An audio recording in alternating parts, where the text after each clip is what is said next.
आज जिस विषय को लेकर मैं आपके बीच आई हूं, वो आप बहुत दिन से दिल्ली सरकार का नाटक नौटंकी देख रहे हैं और कुछ बड़े बड़े इश्तेहार जो लगातार दिल्ली की जनता जिन इश्तेहारों से वाकिफ है कि मास्क भी पहना है तो उस पर मुख्यमंत्री का फोटो छपा हुआ मिलता है।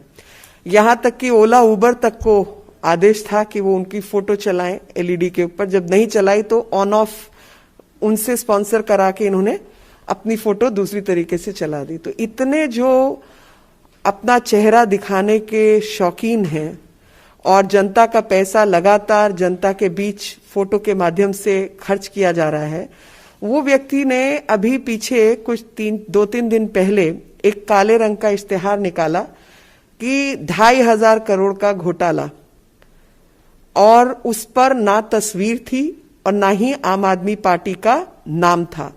यानी उस इश्तेहार को स्पॉन्सर करने वाले लोग, इस शब्दावली का इस्तेमाल करने वाले लोग, ओनरशिप जाहिर करने वाले लोग इर्रिस्पॉन्सिबल हैं। वो यहीं से जाहिर होता है कि अपना चेहरा दिखाने के, छपवाने के, छपास के शौकीन व्यक्ति ने अपना चेहरा क्यों नहीं छपवाया। तो वो इसलिए नहीं छपवाया क्योंकि उसके ऊपर डेफेमेशन का केस बनता था, झूठ बोलने के लिए और बेबयानी करने के लिए।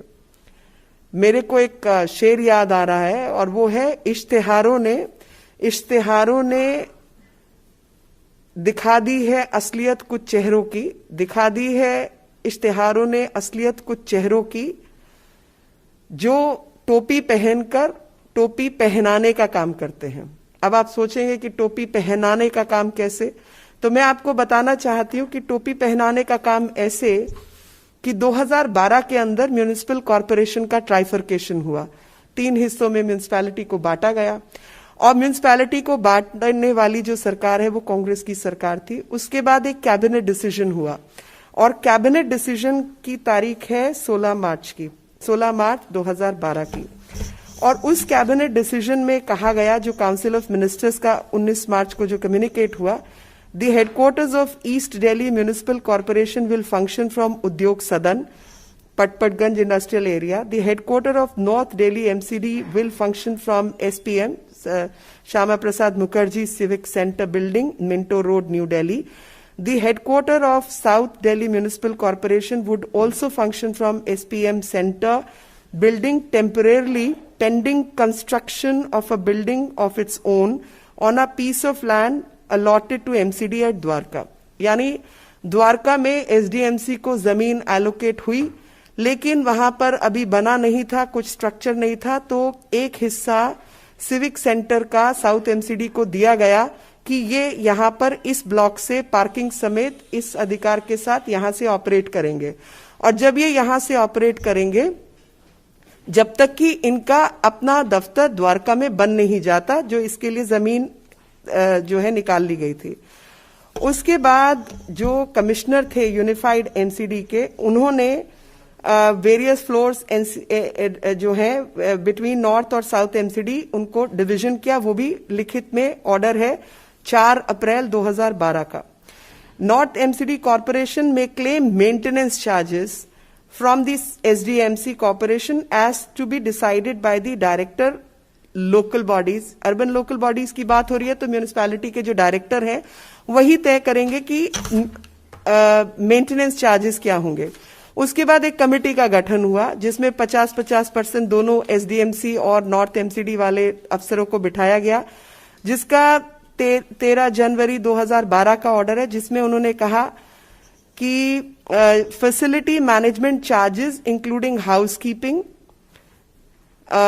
O&M यानी maintenance of electrical mechanical equipments, electricity consumption charges, water consumption charges, charges for deployment of security personnel, any other charge for the common works of services or any other expenditure which is made for both corporations. Now this was to be divided on actual basis 50-50 between the two corporations. यानी जो building की ownership है, जो civic centre है, वो north MCD के क्षेत्र में आता है, लेकिन एसडीएमसी को एक हिस्से में उनका दफ्तर चलाने का अधिकार दिया, इस शर्त पर कि जो मेंटेनेंस चार्जेस हैं, जो एक्चुअल हैं, बिजली का बिल है, पानी का बिल है, सिक्योरिटी चार्जेस हैं, रंग रोगन के चार्जेस हैं, इलेक्ट्रिकल इक्विपमेंट्स के चार्जेस हैं, वो सब एक्चुअल जो है 50-50% दोनों के बीच बटेगा और साउथ एमसीडी अपना हिस्सा नॉर्थ एमसीडी को देगी, क्योंकि ये क्षेत्र नॉर्थ एमसीडी का है, ये ज्यूरिसडिक्शन नॉर्थ एमसीडी का है, जब तक कि एसडीएमसी अपना बना नहीं लेती ऑफिस। अब देखिए चालाकी और शातिरपना कि 2015 के अंदर जब इनकी सरकार आ चुकी है दिल्ली में, तो एक अफसर, आप सबको पता है कि अफसरों की नियुक्ति कहने को एमसीडीज जो हैं बीजेपी चलाती है, क्योंकि बीजेपी के इलेक्टेड रिप्रेजेंटेटिव्स हैं, लेकिन जो अफसर हैं उनकी नियुक्ति दिल्ली सरकार ही करती है। So all the officers, commissioner, directors, etc., are appointed by Delhi government. So 2015, one of the directors, and there was a cabinet decision also to that effect, which was of 16 March 2012. So one of the directors raised a demand of expected rent from SDMC. तो उन्होंने rent मांगना 2015 से bill raise करना शुरू कर दिया कि SDMC हमें किराया दे, किराया दे, किराया दे। तो किराया तो ओरिजिनल ना तो जब ट्राइफरकेशन हुआ उसका हिस्सा था, किराया कभी कैबिनेट डिसीजन का हिस्सा नहीं था, उस पर काम एक्ट हो चुका है उसका हिस्सा नहीं था। 2015 में सडनली क्या हुआ, दिल्ली की सरकार बदली, ये हुआ, और उसके बाद से एसडीएमसी से इन्होंने किराया मांगना शुरू कर दिया, जिसके जवाब में एसडीएमसी ने 2015 के बाद 2016 में 16 मार्च 2012 के ऑर्डर का व्याख्यान करते हुए कि कैबिनेट डिसीजन और कैबिनेट ऑर्डर, मिनिस्टीरियल कम्युनिकेशन और एसडीएमसी की और नॉर्थ एमसीडी की जितनी भी कम्युनिकेशन है उसके आधार पर ये नाजायज है और ऐसा कुछ अग्री नहीं हुआ था। तो जो एग्जैक्ट वर्ड्स हैं, that is unified MCD, the committee felt it appropriate and justified unanimously recommend that there is nowhere mentioned about rent component which needs to be paid by South DMC to North DMC except the charges as ordered by director local bodies, Government of Delhi, conveyed wide order file number 3/47 etc., dated 28/10/2013. It emerges that headquarters of South Delhi Municipal Corporation would function from the Shama Prasad Mukherjee Civic Center building temporarily pending construction of building of its own on a piece of land allotted to MCD at Dwarka as per cabinet decision dated 16 March 2012, communicated wide order dated 19 March 2012. Recommendation of the said committee is also annexed.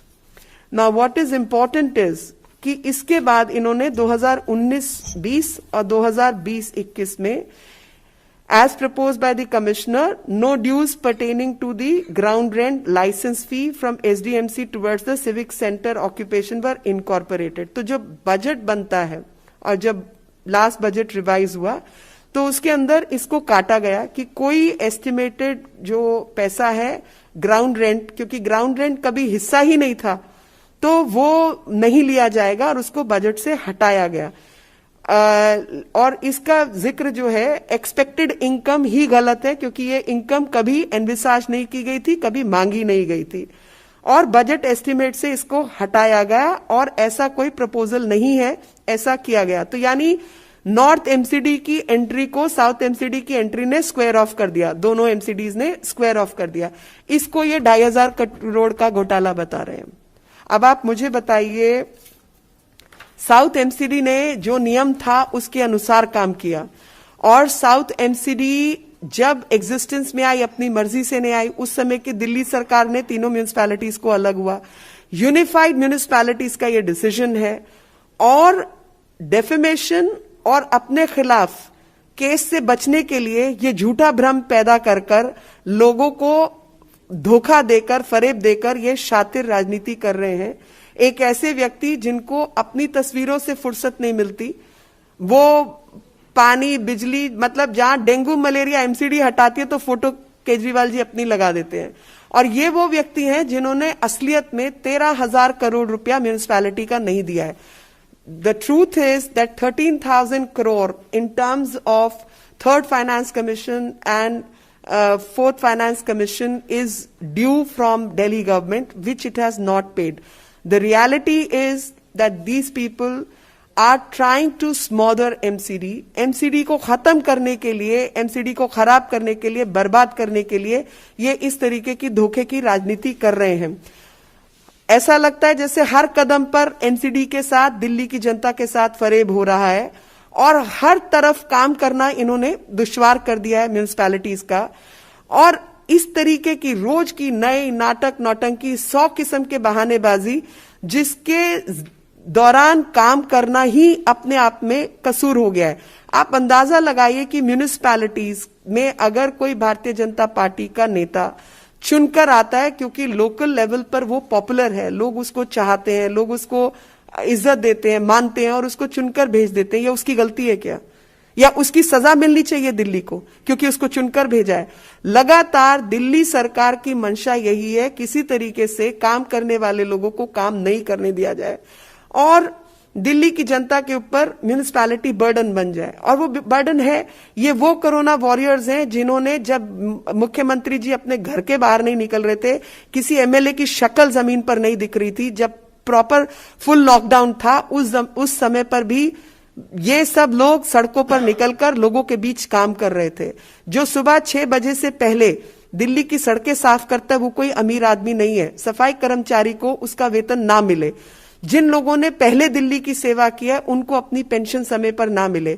Municipalities के school में, primary school में कोई अमीर व्यक्ति teacher नहीं बनता और ना वहां पे अमीर लोगों के बच्चे पढ़ने आते हैं। उनका यूनिफॉर्म, उनका मिड डे मील, उनका खाना, उनकी टीचर्स की सैलरी, विधवा की पेंशन, डिसेबिलिटी पेंशन, ये कुछ भी जारी ना हो, ये हरकत है दिल्ली सरकार की। और वो 13,000 करोड़ रुपया जो ड्यू है वो कोरोना वॉरियर्स को, नर्सेस को, डॉक्टर्स को, सफाई कर्मचारियों को, किसी को उसका पैसा नहीं मिल रहा। इसके लिए सीधे तौर पर दिल्ली के मुख्यमंत्री और उनकी टीम, पूरी की पूरी दिल्ली सरकार जिम्मेवार है।